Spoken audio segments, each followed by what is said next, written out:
Alright guys, so today we are looking at Tony Rice's guitar break on Thinking About You. This is from the Bluegrass Album Band Volume 5, okay? They are capoed on the 2nd fret, key of A. Let's break this down to 70% and then we'll go through it lick by lick.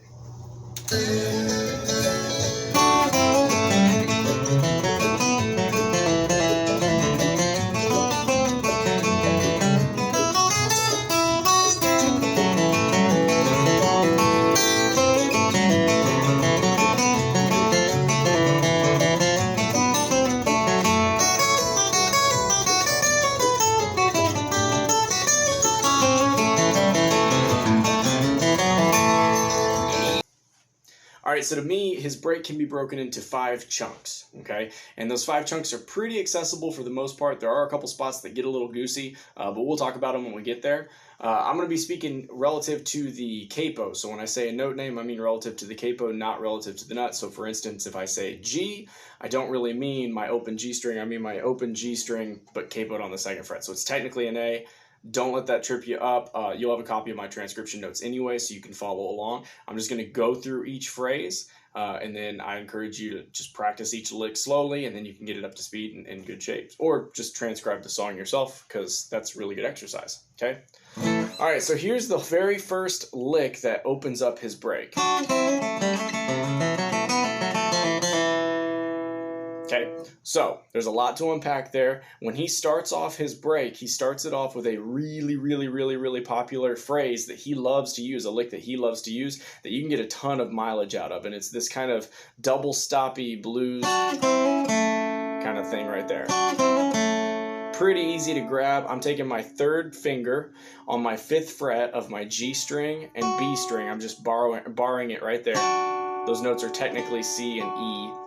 Or I guess D and F sharp relative to the nut. And then I'm going to take my 1st finger and do the same thing on the 3rd fret with the same strings. And then hammer on from 3rd fret G string to 4th fret G string. And then catch an open G. Okay, that's all downstrokes with my right hand. Super satisfying, really easy to throw in a lot of songs, okay? So now, after that G, he's going to catch an F natural with the 2nd finger on the 3rd fret of the D string and slide it up to the 5th fret to catch a G, and then he's going to play an open G after that, okay? Okay, so my pick direction is down, down, down, up, up, and then I'm rocking back down to an A sharp on a downstroke, B, D, E, G, and then I'm going to pull off from A down to G. That was an upstroke, so that A down to G is an upstroke. So I can catch an E on an upstroke. Okay, then a G again, and then I'm ready for an upstroke on an E flat. That's 1st fret on the D string. That's an upstroke, and I'm pulling off down to open D. And I'm going to do it 2 times. Both of those are upstrokes, okay? Cool, so...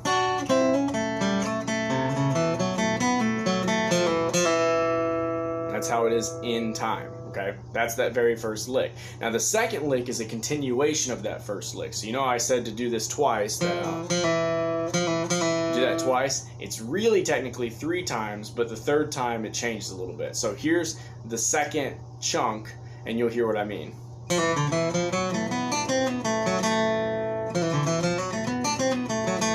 Okay, so that 1st lick, that 1st phrase, it ended with those 2 upstroke E flat down to Ds. Okay, the 2nd phrase starts with the same notes, E flat down to D, but it's a downstroke and it's a 16th note pull off. And then you can catch a C with an upstroke after that. Oops, sorry. That's another thing that you can get a lot of mileage out of. Okay. Cool, so after you've done that, you can catch an open D, an E flat, hammer on to E natural, so 1st fret to 2nd fret, and then you're ready to catch a G on an upstroke, A, reach across for that C. Your second finger is going to scooch up to the 3rd fret of the G string for a B flat and slide it back to an A. Then you catch an open G, and then another E, and then another G. Okay? Okay, that little phrase right there, that little nugget can be thrown in so many songs, all right? It's really useful. So those first two phrases together sound like this.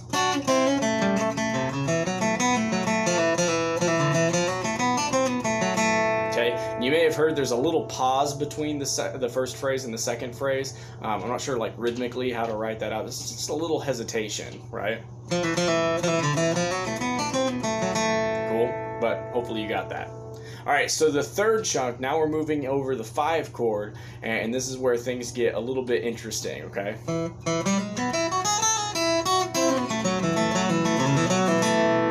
Okay, so I'll break that down really slowly, okay? So it starts off on beat 4 of the previous measure, okay? And it's gonna start on open D, and then I'm gonna hammer on from an F natural to an F sharp. So 2nd finger to 3rd finger, 2nd fret to 3rd fret to 4th fret, sorry.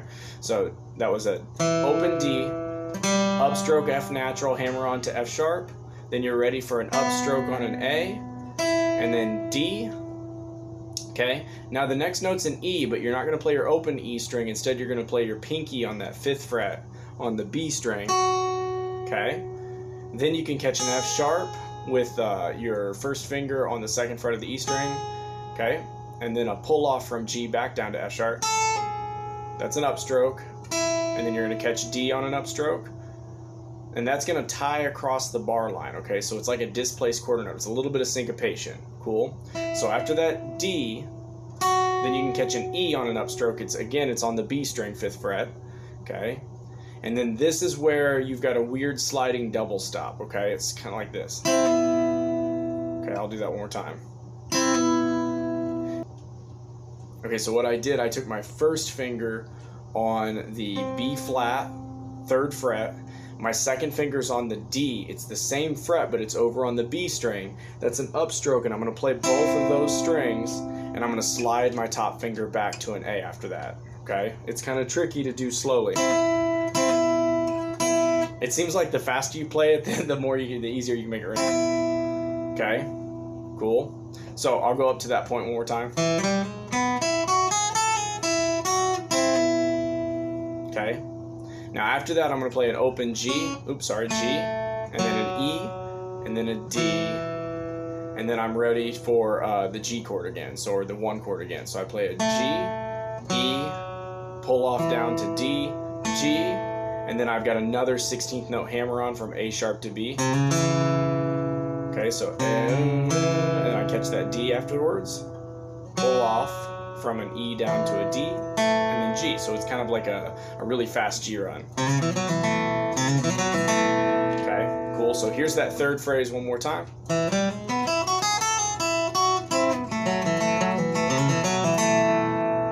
Okay, again, go slowly. Make sure you're following those notes, and so you feel really good about it. Okay, so now we're at the halfway point of the whole break, and you're going to see how the second half pretty much mirrors the first half. There's a lot of similarities with some very subtle differences, and then we get to the end of the break, and that's just absolutely crazy, absolutely bonkers, so we'll talk about that when we get there, okay? So what I'm going to do is I'm going to play the 3rd chunk and the 4th chunk, so you can kind of hear how he's kind of going back to some vocab that he's already used and how he's transitioning across the halfway point of the break, okay? So here's chunk 3 and chunk 4, okay?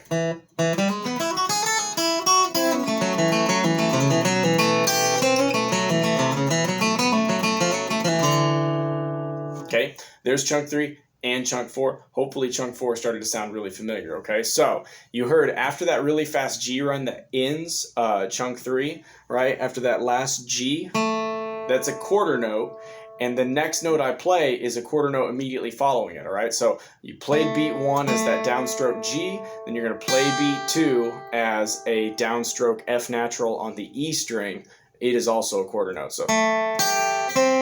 Okay, after that you catch that slide from B flat to B natural. and then you're ready for another downstroke on G. So there's 4 downstrokes in a row at the start of chunk 4, okay? Hopefully that timing makes sense. After that G, you're going to catch an E on an upstroke, and it's a pull-off down to D, which means you're ready for another upstroke on G after that. Then you're going to come down to an A sharp on a downstroke, then a B, then D, E, G. Pull off from A down to G on an upstroke, so then you're going to catch an E on an upstroke, then a G on a downstroke. D sharp hammer on to E, that's an upstroke, so you can catch a G after that, okay? And then that same thing that we've seen before, right? So that's a really, really quick 16th note pull off from, it's like D sharp down to D or E flat down to D, however you want to think about it. Okay, so that pull off is a downstroke, and then you catch the C on an upstroke. Okay, so, sorry, I'll get my time right.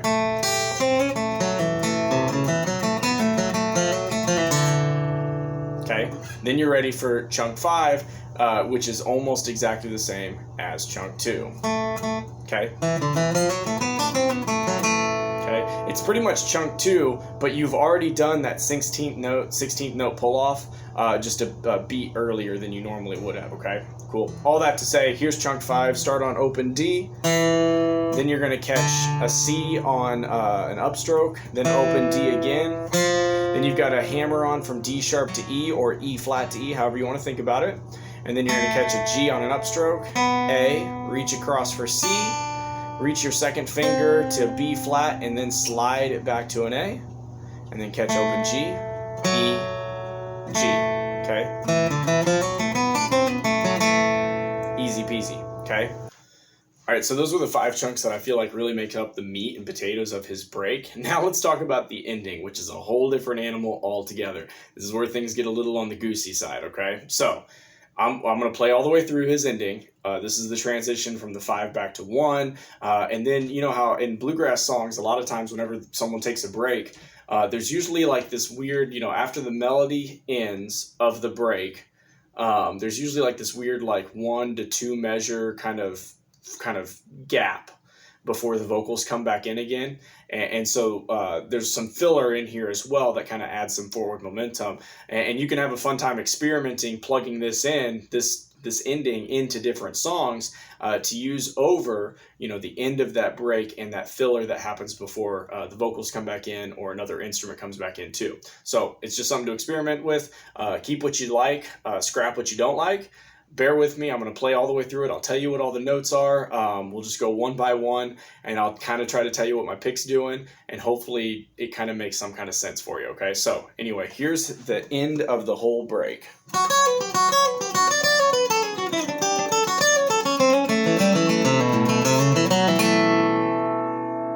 All right, let's unpack it. All right, so I'm starting on my E string. I'm going to play an open E. While you play that open string, go ahead and shift your hand up into 5th position. Okay, so catch that E. And then you're going to play on an upstroke a B, pull off down to A, and then you're going to catch an F on the B string with your second finger on an upstroke, okay? Okay, and then you're just going to do that twice. So do that 2 times in a row. Okay, after you've done it the second time, you're going to catch an E, and while you've played that open E again, you're going to scooch up into 7th position. Your second finger is going to play a C, okay, on an upstroke, and then you're going to play that C again on a downstroke, and this time you're going to pull it off down to B, catch an A with your 4th finger, a G, and then pull it down to an F sharp, okay, E, and now I'm on the G string, right, so that's an E right there. On the G string, okay? Then you're going to catch a D, then you're going to slide it back to 5th position again to catch a C, okay? Cool, so just that much, these 2 measures right here. Okay? Now after you've played that C, this is where you're kind of combine some open strings with scooching, kind of grabbing your hand across here, okay? So you're going to play an F on the B string, 2nd finger, play that C again, then you're going to catch a G with your pinky, and then an open E, as your hand scooches up, and you're going to play a C, pull off down to B, G, and then an open B. Okay. Okay, I know it's kind of weird, okay? So what we just did.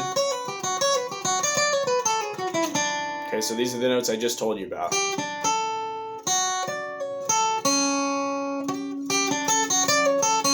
I know it's weird. When you pull it out of context, it does sound really goofy, okay?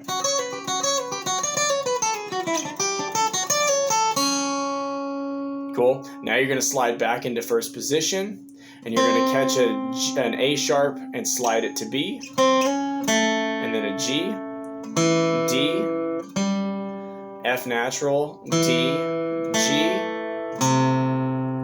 B flat or an A sharp, pull off down to A, G.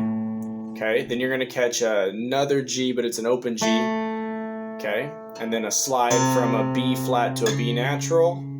Okay, and then a kind of a simple G run. D, pull off from E down to D again, and then G.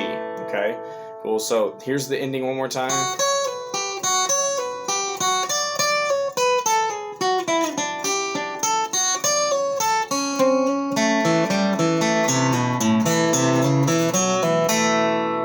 Cool. That's it in a nutshell. It's really cool when you play it fast.